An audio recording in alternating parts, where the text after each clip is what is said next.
die already. Stay out of sight.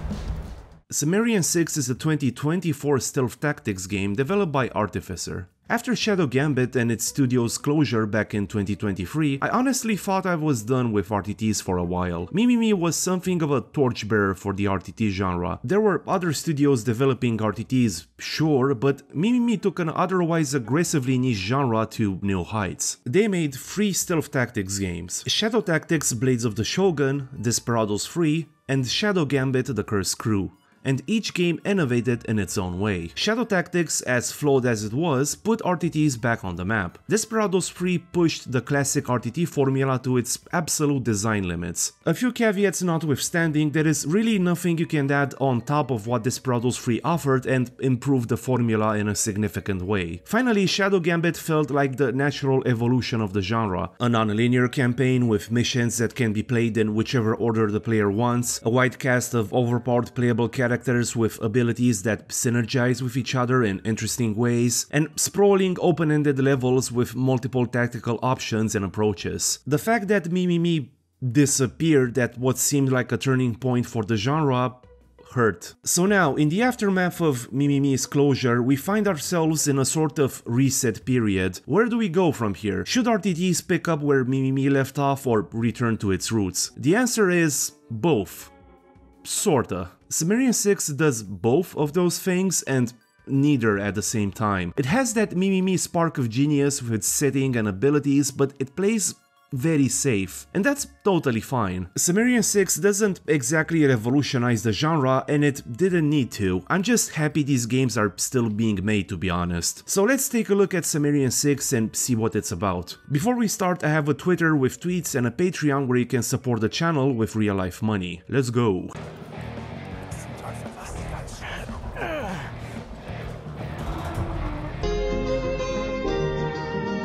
Sumerian Six follows the Enigma Squad, a transnational special operations executive-like team of commandos composed of the world's greatest scientific minds, working together to covertly and sneakily and backstabberly and behind the enemy lines early prevent the Nazis from winning World War II. Don't call commandos just yet because there's a twist.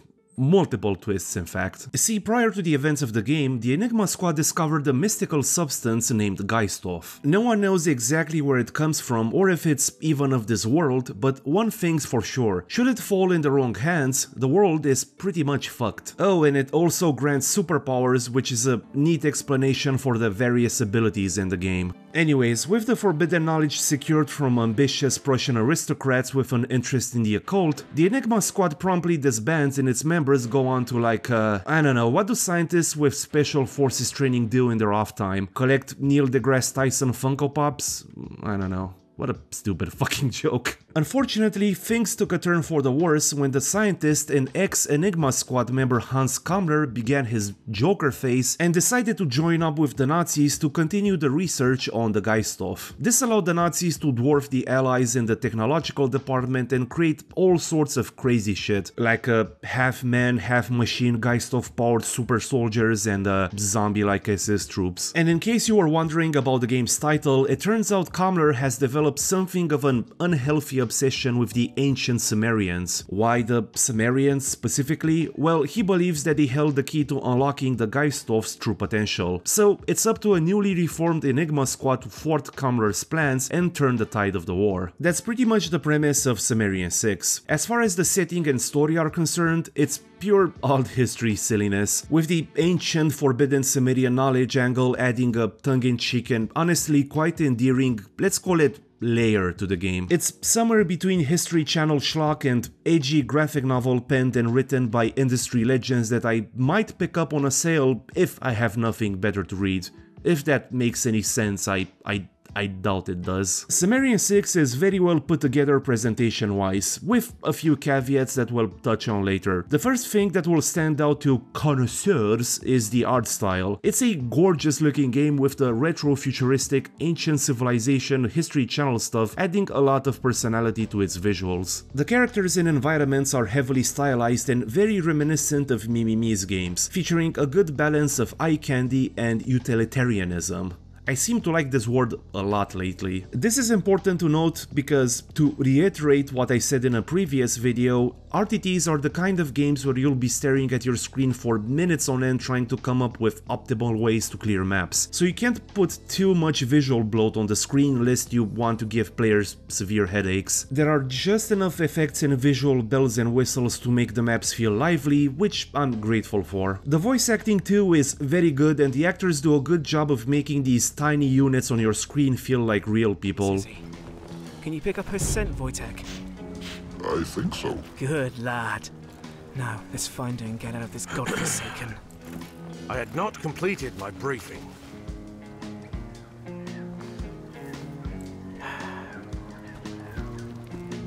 Thank you. According to our intel, Kamla has stored Die Glocke in this location. If we manage to destroy it, he'll be stuck here. We'll be able to strike without the risk of him teleporting away. Sumerian 6 is also one of those few examples of banter done right because it's not used to fill up dead air. I love me some good friendly banter, and I hate, no, I am sickened, downright flabbergasted by how it's been used as a writing crutch in recent media. You know exactly what media I'm referring to, but you know what TV show has top tier banter? Loc, domnilor. Vă așteptam mai devreme, având în vedere evenimentele. Whisky? Pentru mine. What, you honestly thought this show was a one and done deal? Don't tell me you were under the illusion that I went through the trouble of legally acquiring this TV show for a single random bit in a 45-minute review that was buried by the algorithm as soon as it dropped. Well, guess what, bucko? I will mine this fucking show for jokes until not a single frame remains unused. Where was I? Shit, I would have loved to see some more dynamic reactions to your stunts, but yeah, it's not a big deal. Voice acting is expensive, it's good to be left wanting more, yada yada. Also, the cutscenes are pretty cool. Geiststoff was once a source of hope. Cheap, limitless power, an end to inequality. Some might say that Enigma Squad was denying humanity its salvation.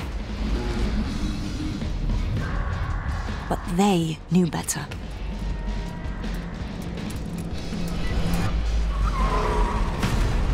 Geiststoff was no one's salvation. Geiststoff was annihilation.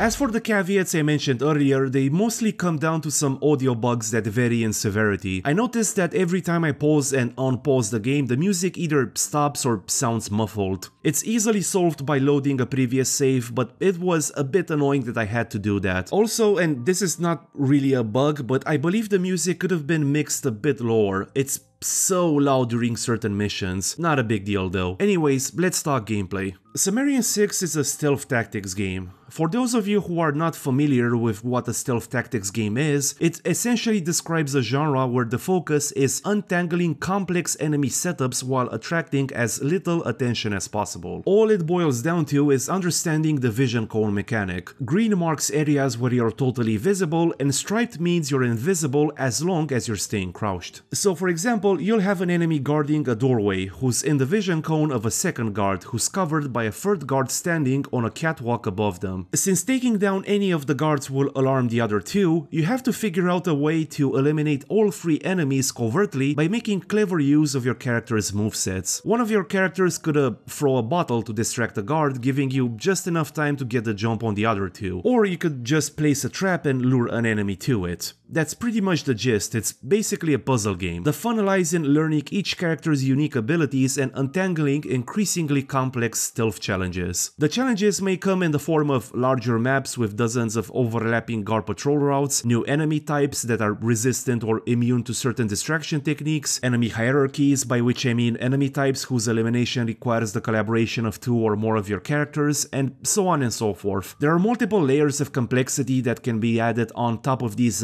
poorly explained design principles, but you get the idea. What I'm trying to get at is that an RTT lives and dies by the intricacy of its enemy setups and creativity of its mission scenarios. So where does Sumerian 6 fit in all of this? Well, in terms of enemy setups and mission scenarios, it's somewhere in the middle. It's not on Mimimi's level yet, but the potential is there. Where the game truly shines is in its characters and their movesets. So let's start with that. The first character you get is Sid, the golden boy. He's a pretty typical RTT character, so much so that you may as well dub him the knife guy. Sid comes with a few interesting movesets. Sid's arsenal of tools includes a knife for silent kills, a pistol for those moments when subterfuge is out of the question, a smoke bomb that can temporarily blind groups of enemies, and a psychic ability, or whatever you want to call it, that allows him to hitch a ride in the enemy's minds. When hitching a guard's body, Sid can either transfer himself to another enemy or simply exit from any direction. In a shocking break with long-established RTT tradition, Sid's knife is entirely unthrowable, which I was a bit bummed about. I like throwing knives. Next up we have Sid's sister, Isabella, or Izzy, who can swap locations with enemies by teleporting to their location, turn invisible, and place traps that lure and stun enemies on contact. Interestingly, her cloaking device depletes only when moving, which opens up some pretty cool tactical possibilities. Unfortunately, as neat as Izzy's body swapping ability is on paper, I didn't find much use in it because it leaves her stunned for a few seconds. Rosa falls in the unhinged support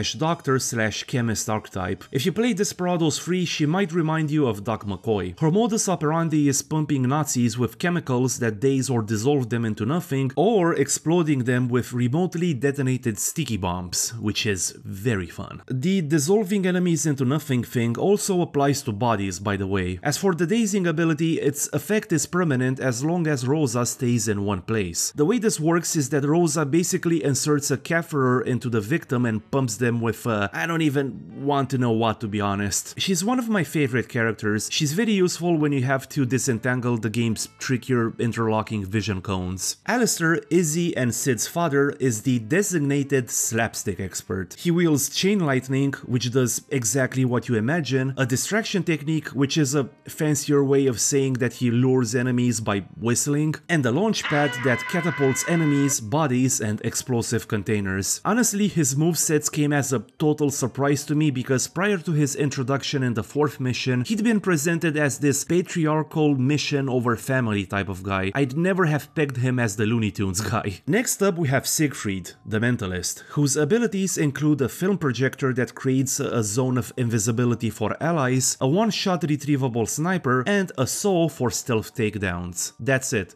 Nothing more to see here. Oh yeah, sure. Siegfried also projects a mental image of himself to distract enemies or scare them off their current positions, which is, again, pretty neat. Finally, we have Wojciech, a man-turned werebear who can maul large groups of enemies, take down the larger Panzerwolf enemies, and hurl explosive battles. In his human form, he has a distraction technique in the form of a throwable bottle, a submachine gun, and of course, the up-close stealth takedown. Knowing each character's individual movesets is one thing, figuring out how they fit in the larger stealth puzzles the game puts forward is another. This is where character limitations and synergies come into play. The former are pretty easy to understand. Sid, Wojciech in his human form, and Alistair can climb vines, while Rosa, Izzy and Siegfried can't. However, Izzy is the only character who can squeeze herself into tight places. Some can jump, while others can't. Sid, Wojciech and Alistair can carry one body each, while Rosa, Izzy and Siegfried can only drag them slowly. But there's a twist. Remember the vision cone mechanic? Dragging bodies counts as crouched, so as long as you stay within the striped portion of the enemy's vision cone, you can move bodies without alerting foes. It's a pretty neat case of turning a disadvantage into a,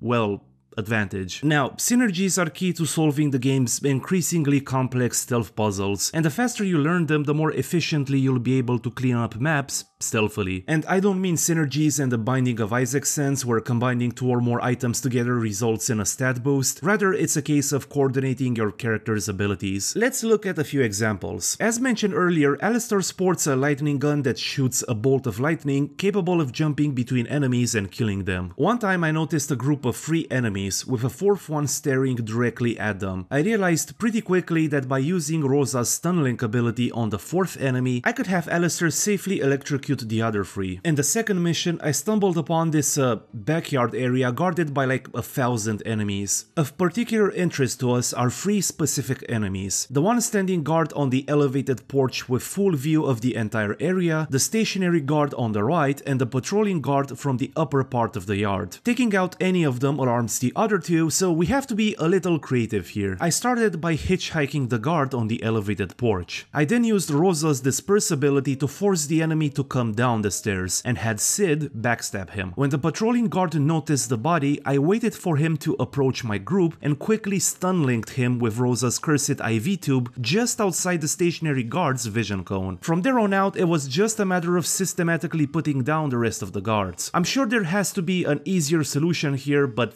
fuck me if I didn't feel smart after concocting this ludicrously complicated sequence of actions. When playing Sumerian 6, and other RTTs for that matter, you'll have plenty of these aha moments when you'll discover new tricks or use cases for various abilities. Like that time when I catapulted a body into an explosive barrel and took out the enemies next to it. These are just a few examples. There are loads of synergies to discover and experiment with, and while all 6 characters are overpowered by default, the catch is that the enemies are so numerous and overlapping that you have to be constantly on the lookout for cracks in their defenses. As impassable as some defensive setups might seem, they all have blind spots. You just have to look very carefully for them. This is also why 60% of my Sumerian 6 footage looks like this.